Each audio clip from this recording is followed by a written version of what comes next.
అందరికీ నమస్కారం. మనము గత తరగతిలో నన్నయ్య మహాభారతంలో ఉన్నటువంటి అందులోంచి స్వీకరించినటువంటి శకుంతలోపాఖ్యానము అనే పాఠ్యాంశాన్ని గురించి పరిచయం చేసుకోవడం జరిగింది.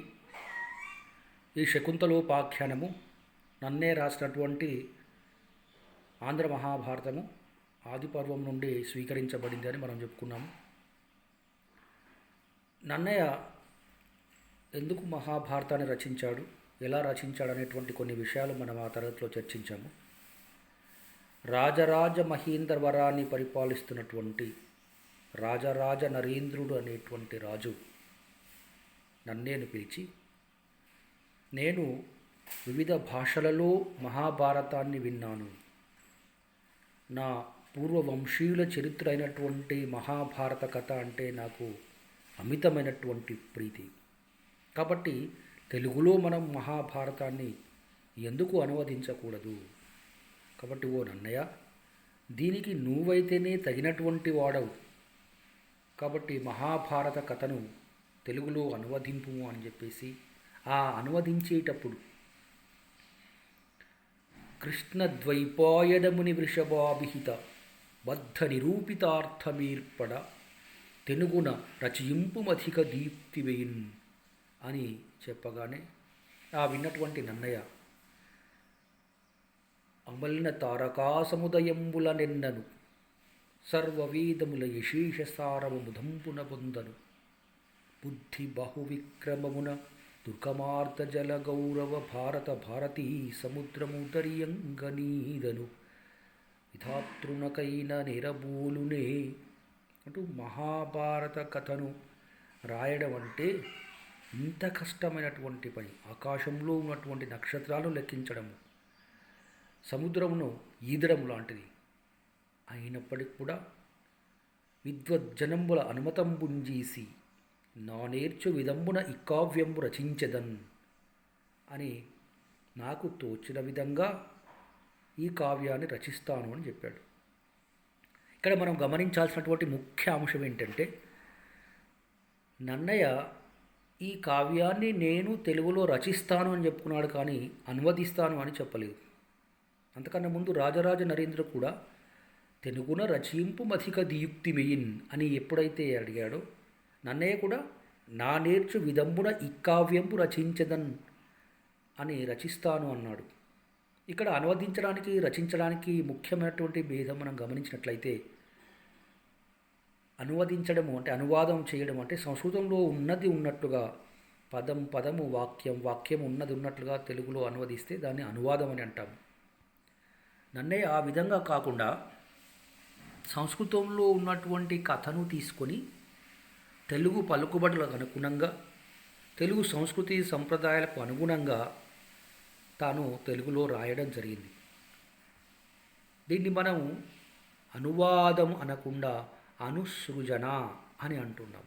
అంటే నన్నయ్య సంస్కృతంలో ఉన్నటువంటి మహాభారతాన్ని తెలుగులో అనుసృజన చేశాడు, ట్రాన్స్క్రియేషన్ చేశాడు. కాబట్టే ఈరోజు సంస్కృతంలో ఉన్నటువంటి మహాభారతాన్ని చదివి మళ్ళీ తెలుగులో మహాభారతాన్ని చదివినప్పుడు మనకు విసుగెత్తకుండా ఒక కొత్త భారతాన్ని చదివినట్లుగా మనకు అనిపిస్తుంది. ఇది నన్నయ్య యొక్క ప్రత్యేకత. తర్వాత అదే అవతారికలో నన్నయ్య తన చివరి పద్యంలో తన కవితా లక్షణాలు ఏ విధంగా ఉంటాయి, తను ఏ విధంగా రచిస్తున్నాడు, అందులో ఏముంటుంది అనే విషయాన్ని చాలా స్పష్టంగా చెప్పుకోవడం జరిగింది. ఇది పూర్వకవులకు అలవాటు. అంటే ఇష్టమైనట్టుగా కాకుండా ఒక క్రమ పద్ధతిలో పాఠకులు ఏం చూడాలి, ఏ విధంగా చూడాలి, ఏ దృష్టితో చూడాలి అనేటువంటి అంశాలను ముందే చెప్పడం జరుగుతుంది. దాన్నే మనం నన్నయ్య సారమతిని కవీంద్రులు అనే పద్యంలో వివరించాడు. సారమతీన్ కవీంద్రులు ప్రసన్న కథా కలితార్థయుక్తిలో నారసి మేలునాన్ ఇతరులు అక్షరరమ్యతనాధరింప నానా రుచిరార్థ సూక్తి నిధి నన్నయ్యబట్టు తెనుంగునన్ మహాభారత సంహిత రచనాబంధరుడయ్య జగద్దితంబుగన్ అంటూ ఈ పద్యంలో నన్నయ్య తన కవితా లక్షణాలు ఎలా ఉండబోతున్నాయి అనే విషయాన్ని చాలా స్పష్టంగా సూచించడం జరిగింది. ఆ కవితా లక్షణాలు ఏమున్నాయి ఏంటి అనేది మనము ఇప్పుడు ముందు చదువుకుందాం. ఆయన కవితా లక్షణాల్లో మొదటిది ప్రసన్న కథాకలితార్థయుక్తి, రెండవది అక్షర రమ్యత, మూడవది నానా రుచిరార్థ సూక్తి నిధిత్వం.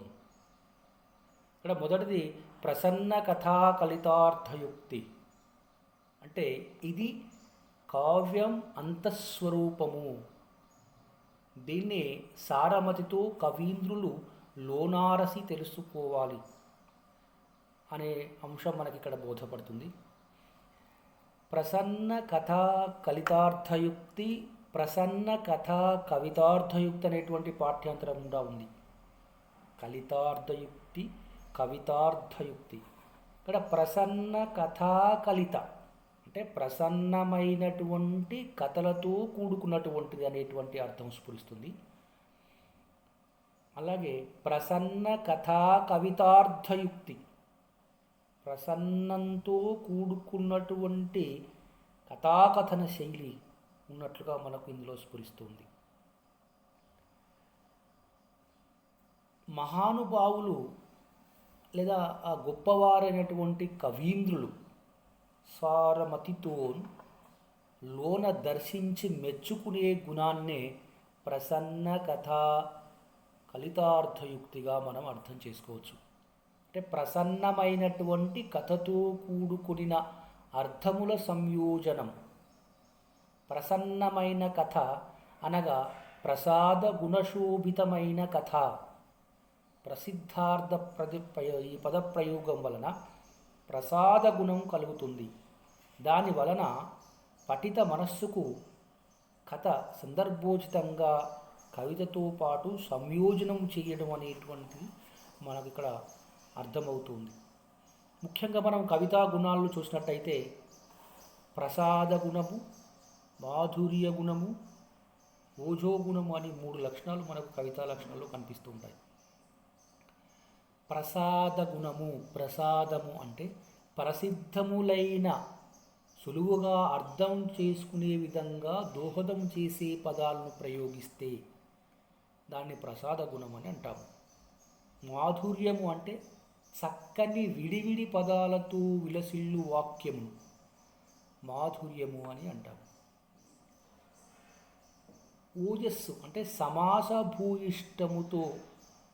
సమాసాలతో కలిగి ఉన్నటువంటి రచనను ఓజో గుణము కలిగినటువంటి రచనగా అని మనం చెప్పుకుంటాము. ఈ ప్రసన్న కథా కవితార్థయుక్తి అనేటువంటి దీని ద్వారా మనకు అర్థమయ్యేది ఏంటంటే ప్రసాద గుణ శోభితమైనటువంటి కథాకథన శైలి. ప్రసన్న కథా కలితార్థయుక్తి అంటేనేమో అనేకమైనటువంటి కథలు అంటే మూల కథలో అనేకమైనటువంటి చిన్న చిన్న కథలు ప్రసన్నం కావడము, కలిగి ఉండడము ప్రసన్న కథా కలితార్థయుక్తి. రెండవది ప్రసన్న కథా కవితార్థయుక్తి. అందులో ప్రసన్నంతో కూడుకున్నటువంటి అనేకమైనటువంటి కథలు కలిగిన కథనాత్మక శైలి అనిగా మనం చెప్పుకోవచ్చు. ఇక్కడ కథలు చెప్పేటువంటి శైలి అంటే కవిత్వాన్ని లేదా మనము ఏదైనా చెప్పేటువంటి శైలి 3 విధాలుగా మనం వర్ణించవచ్చు.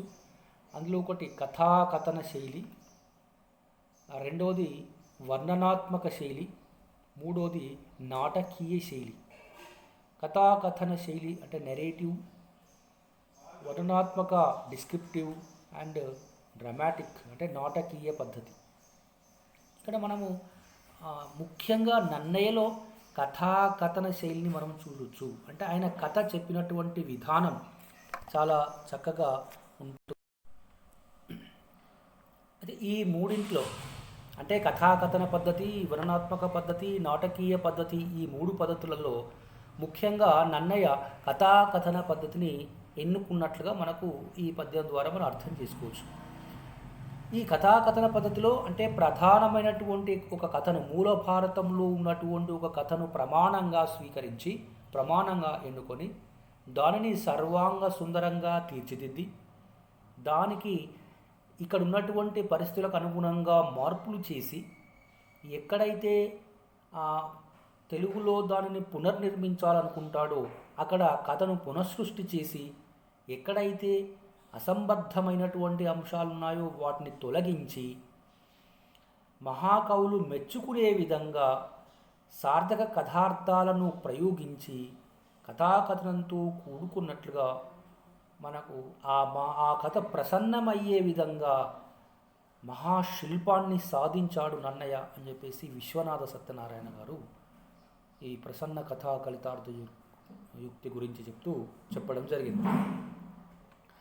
ముఖ్యంగా ప్రసన్న కథా కలితార్థ యుక్తిలో మూలంలో లేనటువంటి కొన్ని కల్పనలను కథలో కొత్తగా చేసి కథకు ప్రసన్నతను కలిగించాడు. దాంతోపాటు వ్యంగ్యార్థ సంయోజనంతో వస్తుధ్వనిని నన్నయ్య సాధించడం జరిగింది. వస్తుధ్వని మనకు ఏ విధంగా సాధించడం అనేది మనం చూద్దాం. అంటే మూల కథలో ఉన్నటువంటి అంశాలను అవసరం ఉన్నంత వరకే స్వీకరించి, దానికి మూలంలో లేని అంశాలు ఎక్కడైనా కలపవలసి వస్తే కలపడము, మూలంలో ఉన్నటువంటి అంశాలు ఏవైనా అసంబద్ధం అనిపిస్తే, అసంగతం అనిపిస్తే వాటిని తొలగిస్తూ, భావి కథ జరగబోయేటువంటి అంశాలను, కథ ఇది జరగబోతుంది అని ముందే చెప్పే విధంగా, ధ్వనించే విధంగా, ధ్వని స్ఫురించే విధంగా ఈ నన్నయ్య దీన్ని అనువదించడము, అనుసృజన చేయడం జరిగింది. అందుకే నన్నయ్య కథలో మనకు వస్తుధ్వని అంటే కథాకథన శైలి, వస్తుధ్వని మనకు ప్రధానంగా కనిపిస్తుంది. అదే మనకు నన్నయ్య చెప్పినటువంటి కథా కవితార్థయుక్తి లేదా కథా కలితార్థయుక్తిగా మనం చెప్పుకోవచ్చు. దానికి మనం కొన్ని ఉదాహరణలు కనుక చూసినట్లయితే, ఈ మూల కథలో లేనటువంటి అంశాలు ఏమున్నాయి, మూల కథలో ఉన్నటువంటి అంశాలను అతను ఏ విధంగా మార్పు చేశాడు అనేది చూస్తే, దుష్యంతుడు కణ్వాశ్రమంలో మనం శకుంతలోపాఖ్యానం పాఠాన్ని చదువుకుంటున్నాం కాబట్టి శకుంతలోపాఖ్యానం పాఠంలోంచి ఉదాహరణలు తీసుకొని నన్నయ్య కవితా లక్షణాలను పరిశీలిద్దాం. దుష్యంత మహారాజు కణ్వాశ్రమంలో శకుంతలను చూసినప్పుడు మూలంలో లేనటువంటి ఒక వర్ణనను నన్నయ్య చెప్పడం జరిగింది. అది ఏంటి? ఇది మునికన్యయేని మరి ఏలుకు ఈ లతాంగియందు నా హృదయము తద్దయుంతవిలే ఈ పలు కింకను నెమ్మనేరన్ ఎయ్యదన్ ఇది మునికన్యేని. ఇది మునికన్య అయితే, ఒకవేళ మునికన్యే కనుక అయినట్లయితే, అంటే క్షత్రియ కన్య కానట్లయితే నాకు ఆ కన్య పైన మనసు ఎలా పోయింది అంటే, ఈమె తప్పకుండా మునికన్య అయి ఉండదు అనేటువంటి ఆలోచన తనకు వచ్చి ఉంటుంది. అంటే ఆమె మునికన్య కాదు అనే విషయాన్ని మనకు ఈ పద్యం ద్వారా అంతర్గతంగా స్ఫురిస్తూ ఉందన్నమాట. ఇది మూల మహాభారతంలో, వ్యాస మహాభారతంలో లేదు. మరి ఇది నన్నయ్య ఎక్కడి నుంచి గ్రహించినట్లు అంటే, కాళిదాసు అభిజ్ఞాన శాకుంతలం నాటకంలో పొందుపరిచినటువంటి శ్లోకం చూస్తే, అసంశయం క్షత్ర పరిగ్రహ క్షమా యథార్యమస్యామభిలాషి మే మనః. అసంశయం క్షత్ర పరిగ్రహ క్షమా యథార్యం అస్యామభిలాషి మే మనః అనే ఈ శ్లోక భావాన్ని గ్రహించి నన్నయ్య మూల కథలో లేనప్పటికీ కూడా ఈ శకుంతలను దుష్యంతుడు ఇష్టపడడం అనేది, ఒకవేళ ఆమె మునికన్య అయితే జరగదు, అది ప్రకృతి విరుద్ధము.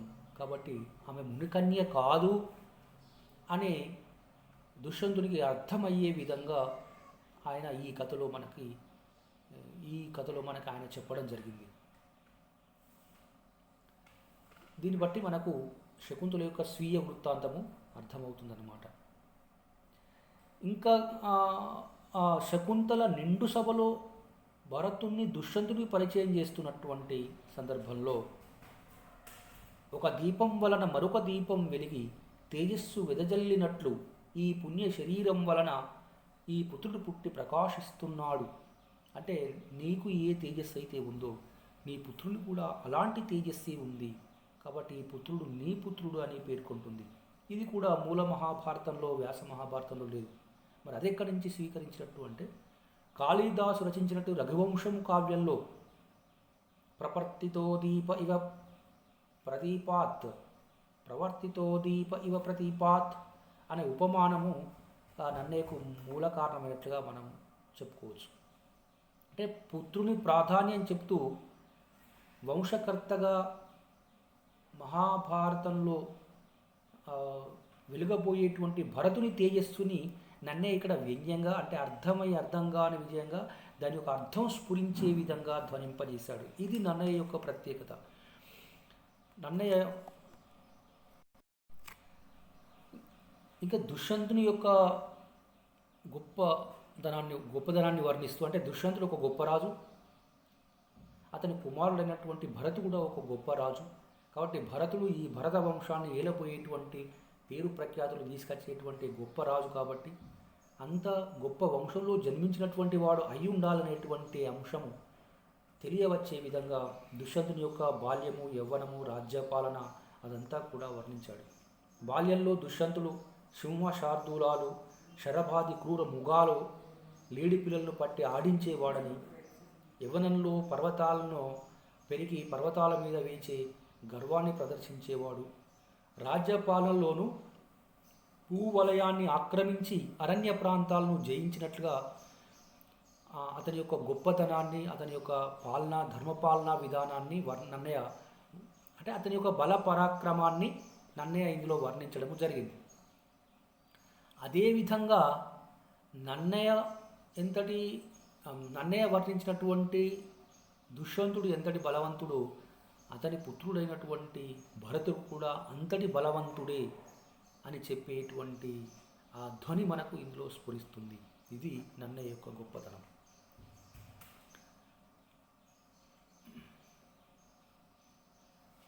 ఇంకా దుష్యంతుని వేటను వర్ణిస్తూ, దుష్యంతుని యొక్క వనాన్ని వర్ణిస్తూ, తపోవనాన్ని వర్ణిస్తూ అందులో అనేక వర్ణనలు ఆ కథలో చేయడం జరిగింది. ఇక్కడ వర్ణనలు కథకు అడ్డం రాకుండా, కథకు ఎంతవరకు అయితే వర్ణనలు అవసరమవుతాయో అంతవరకే వర్ణనలు చేస్తూ ఆయన చెప్పడం జరిగింది. ఈ దుష్యంతుడు వేటకు వెళ్ళినప్పుడు ఆ వనము ఆ దుష్యంతుణ్ణి ఆహ్వానిస్తుంది. ఆహ్వానించే సందర్భంలో చెప్పినటువంటి పద్యము, ఆ వనము అతన్ని ఆహ్వానించడం అంటే భవిష్యత్తులో అతను శకుంతలను గాంధర్వ వివాహం చేసుకోబోతున్నాడు అనేటువంటి అంశము స్ఫురించే విధంగా అతి రుచిరాగతుండైన యాతనికి, ఇది మనము అక్షరమితిలో కూడా ఈ పద్యాన్ని మనం చదువుకుంటాము. దానికన్నా ముందు ఏ విధంగా నన్నయ్య భావికథను స్ఫురింపజేశాడు అనేది మనం ఇక్కడ తెలుసుకుందాం.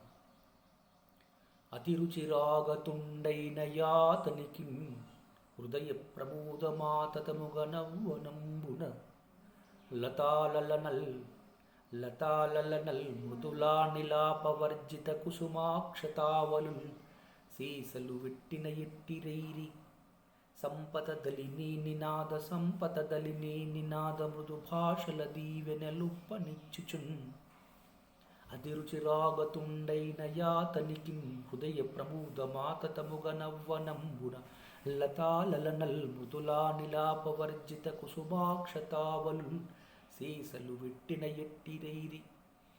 అంటే ఆ గొప్పవాడైనటువంటి రాజు అరణ్యంలో ప్రవేశిస్తూ ఉంటే అతనికి అక్కడ ఉన్నటువంటి లతాలలనల్ మృదులానిలాపవర్జిత కుసుమాక్షతావలు, ఆ లతాలలనలు అనేటువంటి లేతనైనటువంటి తీగలనే చేతులు కలిగినటువంటి అమ్మాయిలు ఆయన పైన అక్షింతలు చల్లారట. అక్కడ ఉన్నటువంటి తుమ్మెదల గుంపు మధ్యలో వాయిస్తున్నట్టుగా సంపద దలినీ నినాద మృదు భాషల దీవెనలు పనిచ్చుచుడు. అక్కడ ఉన్నటువంటి ఆ తుమ్మెదల గుంపు మధ్యలో వాయిస్తున్నట్టు వాయించి అతన్ని వనంలోకి ఆహ్వానించారట. అంటే ఒక వివాహ వేడుక జరిగినప్పుడు ఏ విధంగా పెళ్లి కుమారుని మనము తీసుకొని వస్తామో ఆ విధంగా దుష్యంతుడు అడవిలోకి ప్రవేశించాడు అనే పద్యం ద్వారా, అంటే భావి కథలో అతడు గాంధర్వ వివాహాన్ని చేసుకోబోతున్నాడు అనేటువంటి కథ ఇందులో మనకు ధ్వనిస్తుంది. ఇట్లా చూసినట్లయితే అనేక అంశాలు నన్నయ్య భావి కథ స్ఫూరకంగా, భావి కథ ధ్వనించే విధంగా రచించడం వల్ల నన్నయ్యను మనము వస్తుధ్వని అని, ఆయన రచన శైలినేమో కథాకథన శైలి అని, ఆ కథాకథన శైలిలో వస్తుధ్వని స్ఫురించింది అని మనం చెప్పుకుంటాం.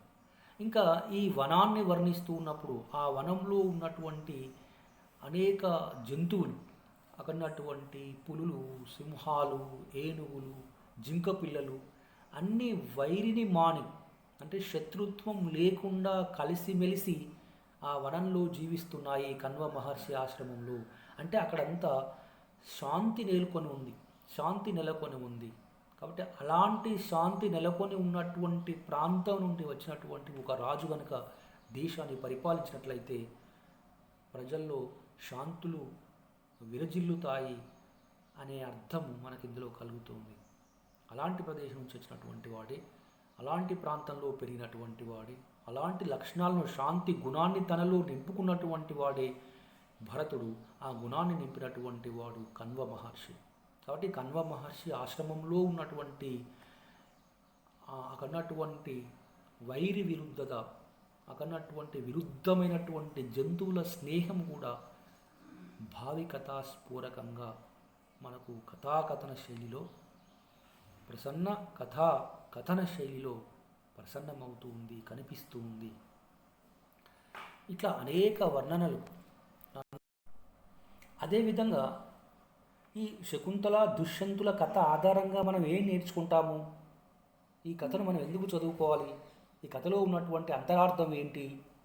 అది చూసినట్లయితే ఈ కథ ఆధారంగా వివాహ ధర్మం, ఒక యజమాని ఎలా ఉండాలి, భార్య ఎలా ఉండాలి, పుత్రుడు ఎలా ఉండాలి, సత్యవాక్ పరిపాలన ఎలా చేయాలనేటువంటి ఇంకా అనేకమైనటువంటి అంశాలు, ఒక రాజు చేసినటువంటి వాగ్దానాన్ని ఎలా నిలబెట్టుకోవాలి అనేటువంటి అంశాన్ని మనం నేర్చుకోవచ్చు.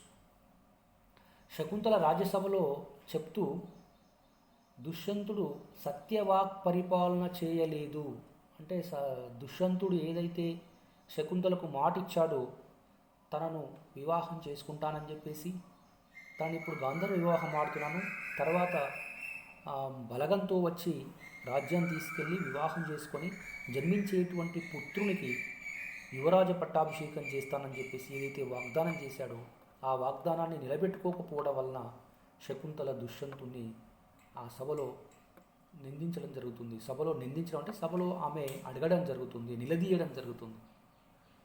దాని ద్వారా మనకి ఏమవుతుంది? దుష్యంతుడు చెడ్డవాడు అనే విధంగా అర్థం స్ఫురిస్తూ ఉంది. ఇది మూల మహాభారతంలో ఉంది. అంటే వ్యాస మహాభారతం చదివినప్పుడు దుష్యంతుడు చెడ్డవాడుగా మనకు కనిపిస్తాడు.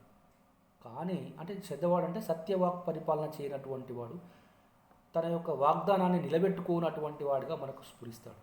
కానీ ఈ నన్నయ్య భారతంలో ఏ మార్పు జరిగింది? ఎప్పుడైతే ఆకాశవాణి నిజం చెప్తుందో, నిజం చెప్పిన వెంటనే దుష్యంతుడు శకుంతలను భార్యగా అంగీకరిస్తాడు, భరతునికి యువరాజ్య పట్టాభిషేకం చేస్తాడు. ఆ విధంగా చేయడం అంటే పంచభూతాల్లో పంచభూతాలు ఈయనకు నిజస్వరూపము, తాను చేసినటువంటి కార్యం ఏదైతే ఉందో దాన్ని చెప్పడం వల్ల అతను ధర్మ సూక్ష్మాన్ని గ్రహించి వెంటనే తను చేసినటువంటి వాగ్దానాన్ని ఒప్పుకొని దాన్ని నెరవేర్చడం కూడా జరుగుతుంది. ఇది మనకి నన్నయ్య చేసినటువంటి మార్పు. అంటే ఈ పంచభూతాల ఆధారంగా మనుషులు ఒకవేళ సక్రమ మార్గంలో నడవనప్పటికీ పంచభూతాలు వాళ్ళని గమనిస్తూ ఉంటాయి. ఏదో ఒక పంచభూతాలు ఉన్నటువంటి ఏదో ఒక అంశము వాళ్ళు చేసినటువంటి తప్పుల్ని ఎత్తి చూపుతుంది, గుర్తింపజేస్తుంది. అప్పుడు ఆయన తన తప్పుల్ని తీర్చిదిద్దుకుంటాడు అనేటువంటి అంశం మనకి మహాభారతంలో గోచరిస్తూ ఉంది. మానవులు ఆచరించే ప్రతి చర్యను వేదాలు, పంచభూతాలు, ధర్మము, సంధ్యలు, అంతరాత్మ, యముడు, సూర్యచంద్రులు, రాత్రింబవళ్ళు అనేటువంటి మహాపదార్థాలు ఎప్పుడూ గమనిస్తూ ఉంటాయి అని శకుంతల దుష్యంతునితో ఆ సభలో చెప్పడం జరుగుతుంది. వాటి నుంచి తప్పించుకోవడము నరులకు ఎవరికి కూడా సాధ్యం కాదు. మమ్మల్ని ఎవరు చూడడం లేదు, నేను చేసినటువంటి తప్పులు ఎవరు చూడలేదు కాబట్టి తప్పు ఒప్పు అవుతుంది అని కనుక అనుకున్నట్లయితే అది తప్పు. పంచభూతాలు ఎప్పుడు గమనిస్తూనే ఉంటాయి. పంచభూతాల్లో ఏదో ఒకటి సాక్ష్యంగా ఉండి మన తప్పుల్ని మనకు గుర్తు చేస్తుంది అనేదానికి ఇది చక్కటి ఉదాహరణ. అంటే మనము చేసే ప్రతి తప్పును కూడా ఈ పంచభూతాలు ఏదో ఒకటి గమనిస్తూనే ఉంటుంది. కాబట్టి మనము తప్పు చేయకుండా ఉండాలి. ఎవరు లేరు కదా అని చెప్పేసి నేను తప్పు చేస్తాను అని కాకుండా పంచభూతాల్లో ఏదో ఒకటి మనల్ని గమనిస్తుంది కాబట్టి మనం తప్పు చేయకుండా ఉండాలనేటువంటి అర్థం ఇందులో స్ఫురిస్తుంది. చూడు ఎంత ప్రసన్నత, ఎంత కథాకథనము మనకు ఇందులో కనిపిస్తుంది. దీని నుండి మనం నేర్చుకోవాల్సినటువంటి అంశం. ఇలాంటి అంశాలు మనం ఏదో కథ చదివామా బాగుందా, శకుంతలను గాంధర్వ వివాహం చేసుకున్నాడా, తర్వాత వాగ్దానం నెరవేర్చలేదా అనే ఒక కథ మాత్రమే కాకుండా దానిలో మనకు ఉపయోగపడేటువంటి అంశాలు ఏంటివి, ఎందుకు ఈ పాఠ్యాంశం మనం నేర్చుకోవాలి, నన్నయ్య దీని ద్వారా మనకు ఏం నేర్పించాడు అనే అంశాన్ని మనం ఈ పాఠ్యాంశం ద్వారా నేర్చుకోవడానికి అవకాశం ఉంది.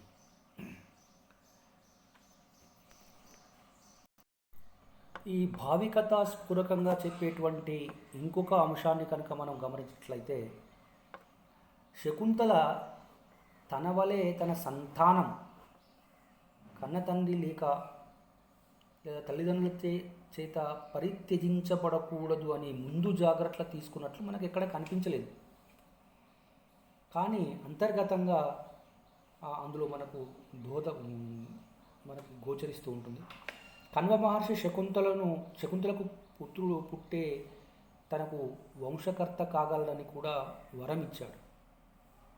అంటే శకుంతలకు జన్మించేటువంటి పుత్రుడు ఒక వంశానికి పేరు ప్రఖ్యాతులు తీసుకొచ్చేవాడు అవుతాడని చెప్పేసి ఒక వరం ఇచ్చాడు. ఆ వరం అంతేకాకుండా దుష్యంతుడు కూడా తనకు పుట్టేటువంటి పుత్రునికి యువరాజ పట్టాభిషేకం చేస్తానని చెప్పేసి వరం ఇచ్చాడు. అంటే ఈ రెండు వరాల ద్వారా మనకేం స్ఫురిస్తుంది, భరతుడు రాజవంశానికి రాజు కాబోతున్నాడు అనేటువంటి అంశం మనకు స్ఫురిస్తుంది. కానీ ఈ విషయాన్ని ఎక్కడ కూడా మనకు కనిపించదు. మహాభారతంలో, వ్యాస మహాభారతంలో ఎక్కడ కనిపించదు. దుష్యంతుని వరాన్ని కణ్వుని వరం ధృవపరుస్తూ ఉంది ఇక్కడ. అయితే దుష్యంతునికి భరతోత్పత్తి అంటే భరతుడు జన్మిస్తాడనేటువంటి విషయము, ఈ విధంగా రాజు అవుతాడనే విషయం తెలియదు. ఏదో అప్పుడు ఆయన వరం ఇచ్చాడు, అయిపోయింది అంతే. కణుడు కూడా అతనికి తెలపలేదు. భరతునికి యువరాజ్య పట్టాభిషేక అర్హత వచ్చేంత వరకు కూడా ఈ కణ్వ మహర్షి కానీ శకుంతల కానీ దుష్యంతునికి ఎలాంటి విషయం అంటే పుత్రుడు జన్మించినటువంటి విషయం తెలపలేదు. దుష్యంతుడు గాంధర్వ వివాహం చేసుకున్నటువంటి విషయం వాళ్ళిద్దరికీ మాత్రమే తెలుసు, ఎవరికీ తెలియదు. అంటే భరతుడు జన్మించినటువంటి విషయం ఎవరికీ తెలియదు, వీరిద్దరికి తప్ప. అందులో కణ్వ మహర్షి ఒకటి తప్ప మిగతా వాళ్ళకి ఎవరికి తెలియదు. కానీ అక్కడ వాళ్ళ వరాలు మాత్రము నెరవేరాలి. అంటే అది ఎలా కాబట్టి ఆ వరము నెరవేరే కాలం వచ్చినప్పుడు కణ్వుడు శకుంతలను అత్తవారింటికి పంపిస్తాడు.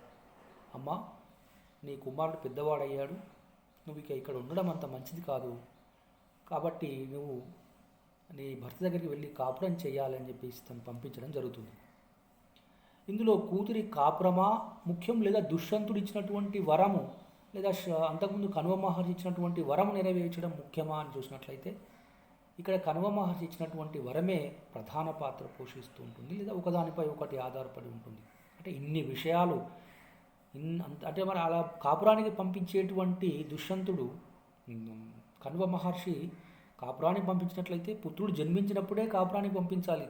అలా కాకుండా ఎప్పుడైతే పుత్రుడు యవ్వనవంతుడు అవుతాడో, యువరాజ్య దశకు చేరుకుంటాడో అప్పుడు ఎందుకు పంపిస్తాడు అంటే అప్పటి వరకు ఆయనకు కావలసినటువంటి విద్యాబుద్ధులని నేర్పించి దుష్యంతుని దగ్గరికి పంపిస్తే దుష్యంతుని వలె కాకుండా తను ఒక గొప్పవాడిగా తీర్చిదిద్దబడాలి అని చెప్పేసి అతను కణ్వ మహర్షి ఆ విధంగా పెంచి అతన్ని ఎప్పుడైతే యవన దశకు చేరుకుంటాడో, రాజ్యాన్ని స్వీకరించేటువంటి దశకు చేరుకుంటాడో అప్పుడే శకుంతలను పంపించడం జరుగుతుంది. కానీ ఈ విషయం శకుంతలకు కానీ దుష్యంతునికి కానీ తెలియదు. అది అందులో ఉన్నటువంటి అంతరార్థం. అంటే ఎంత భావస్ఫూరకంగా తాను రచించడం జరిగిందో చూడండి. భరతుడు వంశకర్తగా కాగలడని కణ్వ మహర్షి వరం ఉంది, చివరకు భరతుడు గొప్ప రాజు కాక తప్పదు అనేటువంటి అంశం. దుష్యంతుని వరము కథాబీజం ఫలించడానికి బలంగా దోహదం చేస్తూ ఉంది. దీనినే మనము వస్తుధ్వని అని చెప్పవచ్చు. ఇంకా కథకు ఆయువు పట్టైనటువంటి, కథకు బీజము ముఖ్యమైనటువంటి, మనం టర్నింగ్ పాయింట్ అంటాము. ఇలాంటి టర్నింగ్ పాయింట్స్ ఎక్కడెక్కడ చెప్పాలో అక్కడక్కడ చెప్పడం, ఏదో కథను చెప్పుకుంటూ వెళ్ళడం కాకుండా ఎక్కడైతే కథకు బీజం ఉండాలో, ఎక్కడైతే కథ మలుపు తిరగాలో ఆ అంశాలని చాలా చక్కగా తెలిసినటువంటి నన్నయ్య అనేక అంశాలను తన కథలో చేర్చడం జరిగింది. మూల కథకు, నన్నయ్య కథకు, మూల మహాభారతానికి, నన్నయ్య భారతానికి చూసినట్లయితే ఈ విషయం మనకు చాలా చక్కగా బోధపడుతూ ఉంది.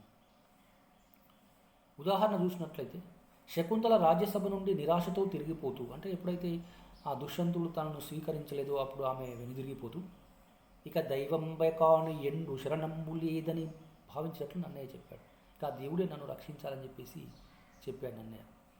ఈ మాట శకుంతల దైన్యాన్ని మాత్రమే తెలిపే వాక్యం కాదు, ఆమె శరణాగతికి, భక్తి భావానికి కూడా నిదర్శనము. ఆమె భగవంతుని నమ్ముకుంది అనే విషయము, భగవంతునిపై ఆమెకున్నటువంటి విశ్వాసము మనకి ఇందులో కనిపిస్తూ ఉంటుంది. అంటే శకుంతలకు భగవంతునిపై ఉన్నటువంటి విశ్వాసం ఇక్కడ తెలుస్తూ ఉంది. దుష్యంతుడు శకుంతలను వివాహమాడి ఆమెను తోడుకొని వెళ్లకుండా ఆమెను విడిచి వెళ్తూ, నిన్ను తోడ్కొని రాన్ సన్మత్ ప్రధాన వర్గంబు కన్వ మహాముని పాలికిన్ పుత్తెంచెదనని ఊరడ నొడివెన్, ఊరడించాడు. ఇది చూడండి, ఊరడ నొడివెన్ అంటే ఒక ఊరడించాడు అనే పదాన్ని కూడా, నన్నయ్య ఒక పదాన్ని ప్రయోగించాడు అంటే కూడా అందులో ఎంతో అర్థం ఇమిడి ఉంటుంది. ఊరికే పదాల కోసం కాకుండా ఎంతో అర్థవంతంగా ఉండే విధంగా సందర్భోచితంగా పదప్రయోగం చేస్తూ ఉంటాడు. దీన్నే మనము కథాకథనము, తర్వాత అర్థయుక్తి,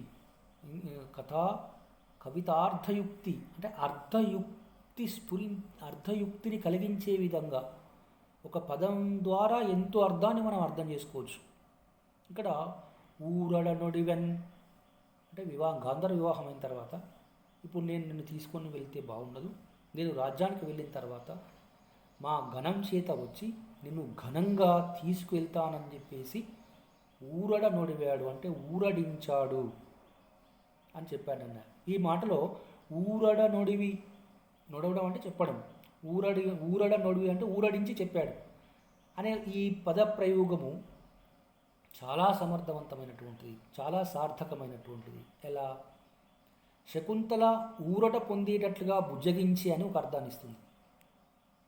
ఇది జరిగిపోయింది, నేను రాజ్యానికి వెళ్తాను, ఇక్కడ నేను గంధర్వ వివాహం చేసుకున్నా కదా, ఇంకా మా ఘనాన్ని తీసుకొచ్చి నిన్ను ఘనంగా నేను తీసుకెళ్తాను అని చెప్పేసి ఆమెను ఊరడించాడు అనేటువంటి అర్థం స్ఫురిస్తుంది. ఇది మనకు కనిపిస్తుంది, పైకి కనిపించేటువంటి అర్థం అంటే మామూలుగా మనకు అర్థమవుతుంది. అలా కాకుండా సారమతుల్ లోనారసి చూచినట్లయితే సారమతులైన కవీంద్రుల్ ప్రసన్న కథా కలిత అర్థయుక్తి లోనారసి, ఇంకా లోపలికి వెళ్ళి కనుక మనం అర్థం చేసుకున్నట్లయితే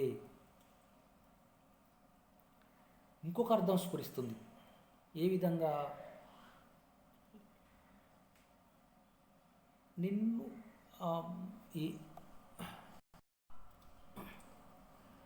ఇక్కడ ఆ ఊరడించి, ఊరడ నొడివి అనే క్రియ యొక్క అర్థాన్ని మనం చూసినట్లయితే పైకి ఊరడింపులు పలికి అని ఇంకో అర్థం కూడా స్ఫురిస్తుంది.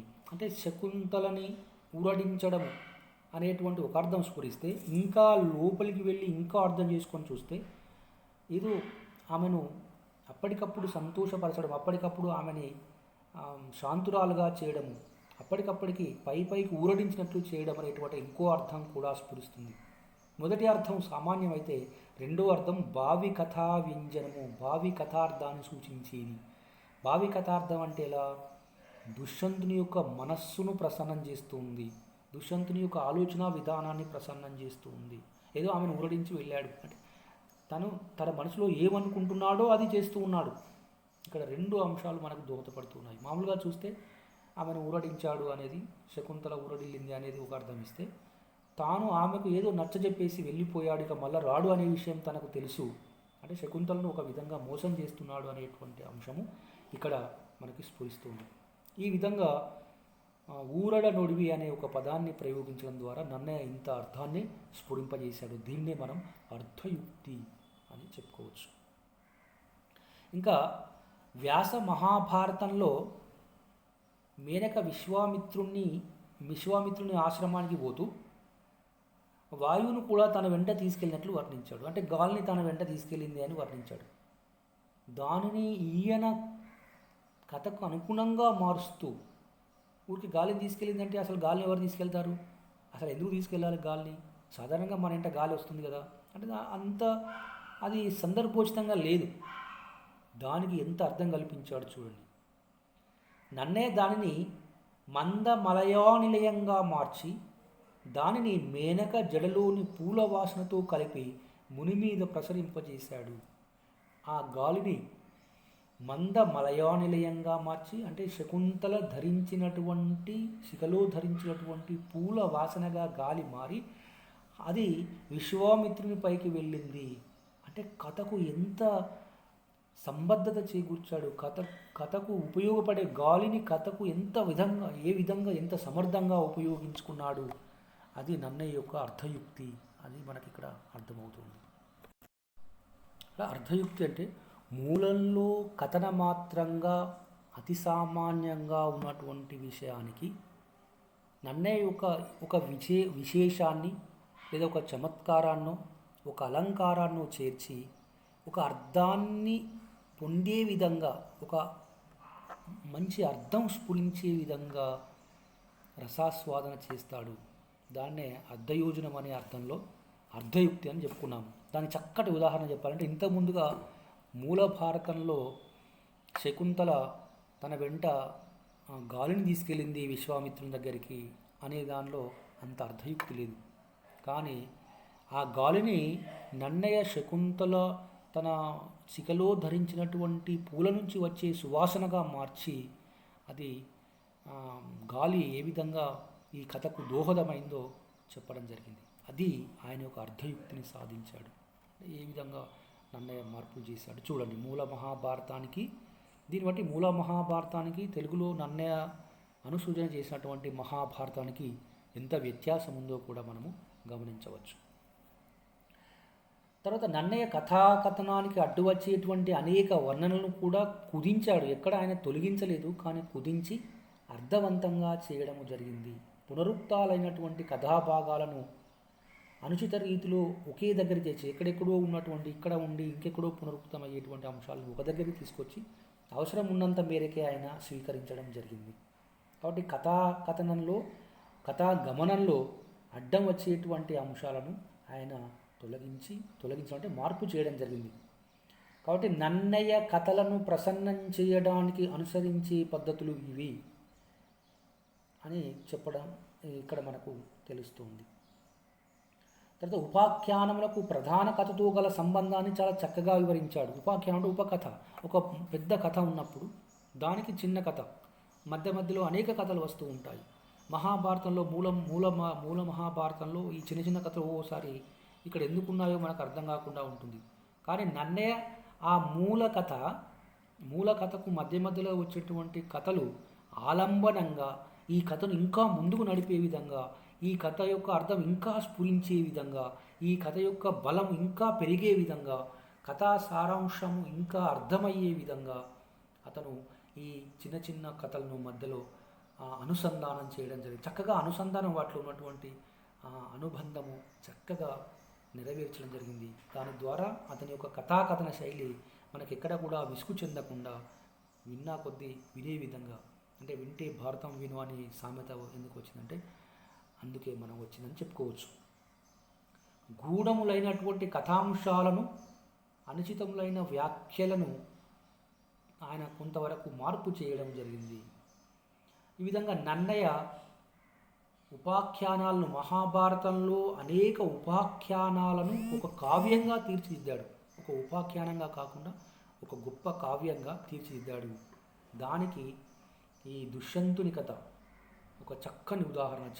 శకుంతలోపాఖ్యానం ఒక చక్కని ఉదాహరణ. అంటే శకుంతలోపాఖ్యానం దానికది ఒక కథలాగా, దానికది ఒక మహాగ్రంథంలాగా, మహాకావ్యంలాగా అనిపించే విధంగా, ఒకవేళ మహాభారతంలో నుంచి శకుంతలోపాఖ్యానాన్ని తీసి కనుక పక్కన పెట్టినట్లయితే ఇది ఒక ప్రత్యేకమైనటువంటి గ్రంథంగా, ప్రత్యేకమైనటువంటి కావ్యంగా మనకు గోచరిస్తుంది. ఆ విధంగా కథలని మనకు ప్రసన్నం చేశాడు. అందులో ఉన్నటువంటి అర్థయుక్తిని మనకు బోధపడే విధంగా చేశాడు. ఇది నన్నయ్య 3 కవితా లక్షణాల్లో మొదటి లక్షణమైనటువంటి కథా కలితార్థయుక్తి, కథా కవితార్థయుక్తి. ఇది నన్నయ్య సాధించినటువంటి ఒక గొప్ప అంశంగా మనం చెప్పుకోవచ్చు. అంటే కథా ప్రసన్నత అనేది మనకి ఇందులో ముఖ్యంగా అనేకమైనటువంటి కథలు మన ఎదుట ప్రసన్నం అవుతాయి. ఒక దృశ్యకావ్యాన్ని చూసినప్పుడు, ఒక సినిమా చూస్తే ఏ విధంగా ఆ ఫ్రేమ్స్ అనేవి మన మెదడులో మెదులుతూ ఉంటాయో, ఆ విధంగా ఈ కథను చదువుకుంటూ వెళ్ళినప్పుడు, ఈ కథను చూస్తున్నప్పుడు అలాంటి అనుభూతి మనకు కలుగుతుంది. అలాంటి కథాకథన శైలి, అర్ధయుక్తితో కూడుకున్నటువంటి అనేక ఉపకథలు మనకు కనిపిస్తూ నన్నయ్య యొక్క గొప్ప కథాకథన శైలి ఈ శకుంతలోపాఖ్యానాన్ని తీర్చిదిద్దింది. కాబట్టి ఈ శకుంతలోపాఖ్యానాన్ని మనము తప్పకుండా చదువుకోవాలనే ఉద్దేశంతో ఈ పాఠ్యాంశంలో చేర్చడం జరిగింది. ఈరోజు ఈ పాఠ్యాంశంలో మనము నన్నయ్య కవితా లక్షణాలు అయినటువంటి 3 లక్షణాల్లో ప్రసన్న కథా కలితార్థయుక్తి, అక్షర రమ్యత, నానా రుచిరార్థ సూక్తి నిధిత్వం, ఈ 3 కథా లక్షణాలు, కవితా లక్షణాలు ఆయన చెప్పుకున్నాడు. అందులో ఈరోజు మనం కథా కలితార్థయుక్తి అనే కవితా లక్షణాన్ని మనము చాలా క్షుణ్ణంగా పఠించడం జరిగింది. ఇంతటితో ఈ పాఠ్యాంశాన్ని ముగించి మనము నెక్స్ట్ రాబోయే పాఠంలో, తర్వాత పాఠంలో అక్షర రమ్యత గురించి చదువుకుందాం. ఎందుకు వీటిని ఇంత క్షుణ్ణంగా మనం చదువుకోవాలంటే, ఈ అంశాలు మనకు తెలిసినప్పుడే ఆ కథలో ఉన్నటువంటి, కావ్య కథలో ఉన్నటువంటి, శకుంతలోపాఖ్యానంలో ఉన్నటువంటి నిజమైనటువంటి అంతరార్థం ఏంటి అనేది మనకు బోధపడుతుంది. ఊరికే కథను తెలుసుకున్నామా అంటే కథ తెలుసుకున్నామా, ఒక డిగ్రీ స్థాయికి వచ్చిన తర్వాత కూడా ఒక కథను తెలుసుకొని కథ రాయడం కాకుండా, ఆ కథలో ఉన్నటువంటి అంతరార్థం ఏంటి, ఆ కథలో ఉన్నటువంటి మూలం ఏంటి, ఆ కథలో అర్ధయుక్తి నన్నయ్య ఏ విధంగా సాధించాడు అనేటువంటి అనేక విషయాలు, అంటే ఆ కథ ద్వారా మనం నేర్చుకోవాల్సినటువంటి అంశాలు ఏ ఉన్నాయి అనేది మనం ఈ పాఠ్యాంశం ద్వారా తెలుసుకోవడానికి అవకాశం ఏర్పడింది. కాబట్టి ఈ నన్నయ్య కవితా లక్షణాలను మనం స్పష్టంగా చదువుకోవడం జరిగింది. మిగతా కవితా లక్షణాలు రాబోయే పాఠంలో చూద్దాము. ఇంతటితో ఈ పాఠ్యాంశాన్ని ముగిద్దాము. అందరికీ నమస్కారం.